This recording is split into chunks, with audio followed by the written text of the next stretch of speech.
What's going on, guys? I hope that you're all having a wonderful day today. For those of you that are new to the channel, my name is Ty, and today in this video, we're going to be talking about some breaking news because we have new information on what Christopher Nolan's next film is going to be. We have plot details and we have casting information, and I could not be more excited because honestly, there's a lot of stuff in here that interests me, and I have a lot of thoughts that I want to go over here. So let's just dive into things. So for those of you that don't know, Christopher Nolan, obviously, one of the most legendary directors working right now, even of all time, you really could say. He's made hit after hit after hit, to the point where I feel like it speaks volumes that I'm just making a video just about information that we got about his next film that's not coming out for like 2 years. So clearly people are anticipating his next film.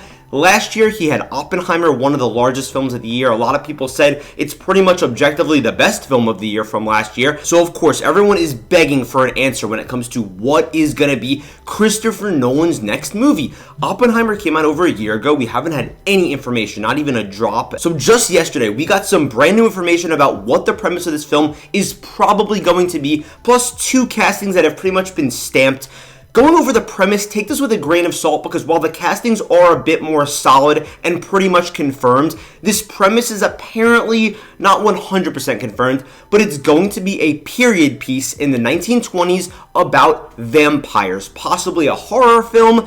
That's completely different from anything Nolan has done. I feel like for the most part, he deals with drama, he deals with science fiction, he deals with even just history, but this just feels like something completely out of left field, and I really like that. But I'm going to get to that in a second. Moving on to the castings, we have Tom Holland, someone that it feels like, has been stuck in the MCU franchise system recently. He's finally getting to work with an established, prestigious director, and he's getting his shot again to hopefully maybe lead or be a supporting actor in this film. And also, Nolan's buddy, Matt Damon, is going to be starring in this film. The reason why this news interested me so much is because I feel like this film offers a very unique opportunity from a different perspective from each of these creatives. From Nolan's perspective, Damon's perspective, and Holland's perspective.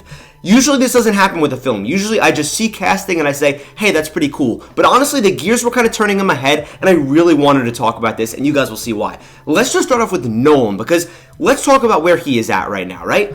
Obviously, like I already mentioned earlier in this video, one of the most legendary directors of all time. He has nothing left to prove because he's coming off such a monumental hit with Oppenheimer. He won his Best Director Oscar. He won his Best Picture Oscar. He has nothing to prove. And again, because of that, in a way, he's playing with house money.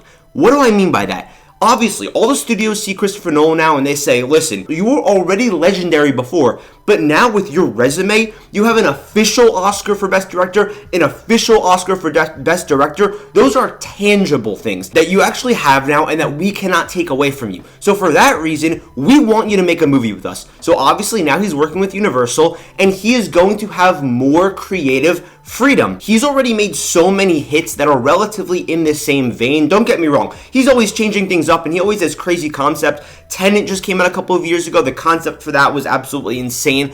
But I feel like now he wants to play around. He wants to try something new. Because when you have the studios trusting you, that's one of the most critical things that a director can get is studio trust. Because then they'll just give you all the money in the world and say, make whatever you want. We believe you. A great example of that is what just happened with Todd Phillips when he made his second Joker movie. The first one, we'll give you some money, hopefully you can make a great Joker film. It hit $1 billion.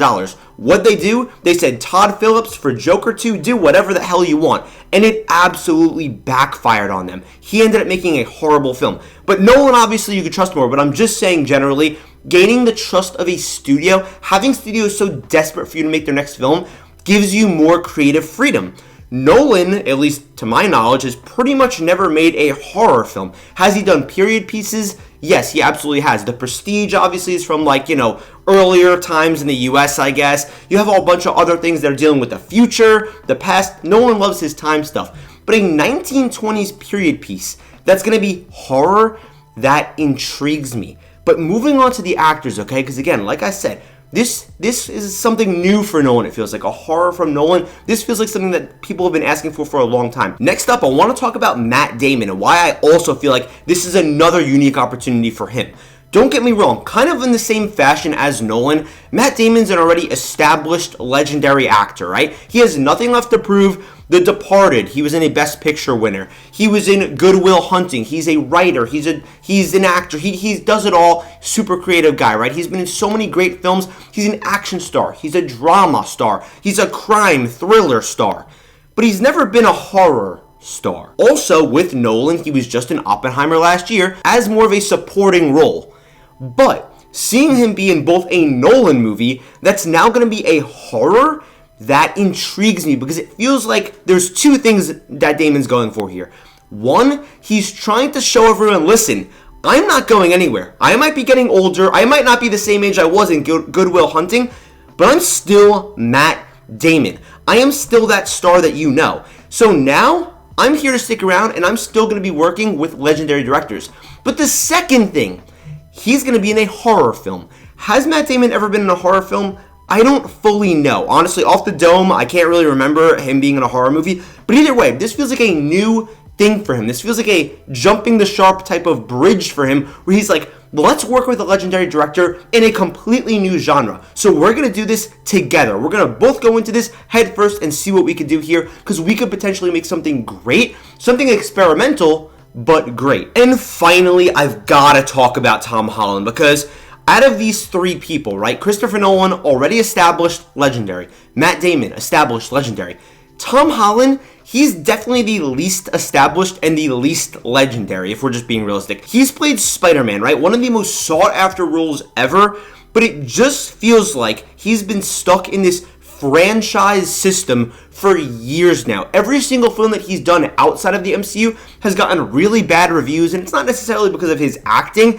It's either because he has like a bad agent or this or that, whatever, but people have criticized him harshly for that. I mean, people are just saying he's just Spider-Man. He doesn't have this acting range that some great actors do, like a Robert Downey Jr., who just worked with Nolan and got a Best Supporting Actor Oscar. Now Tom Holland gets cast in this movie.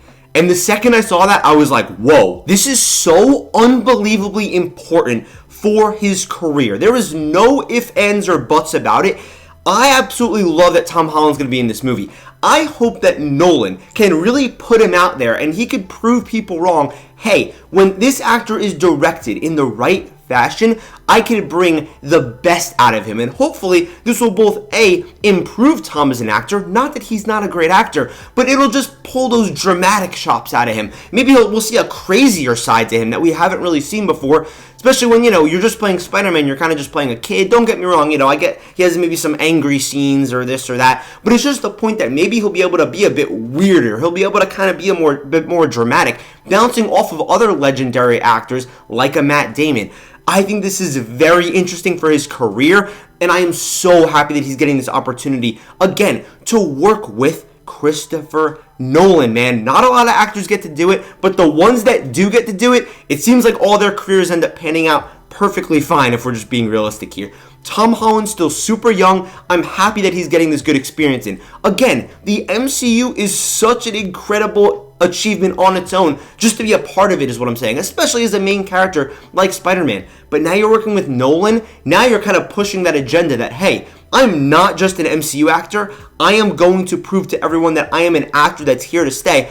Especially because, and I'm just saying this kind of just generally, his girlfriend Zendaya is, a franchise person. She's in the MCU as well. But she clearly broke free from that with Challengers, with Dune, which is a franchise, but it doesn't matter because her performances are great, and obviously that's just such a prestigious franchise.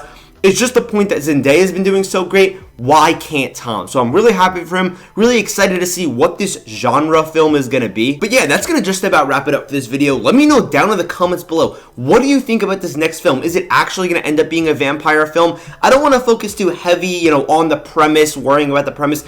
In this video, I kind of wanted to just talk about what I think that this opportunity offers for all three of these creatives, because I think this is a very interesting mix. I'm excited to see who gets added to the cast, because hopefully it's not just two characters in this movie. But thank you guys so much for watching this video. I love you guys, and I'll see you in the next video.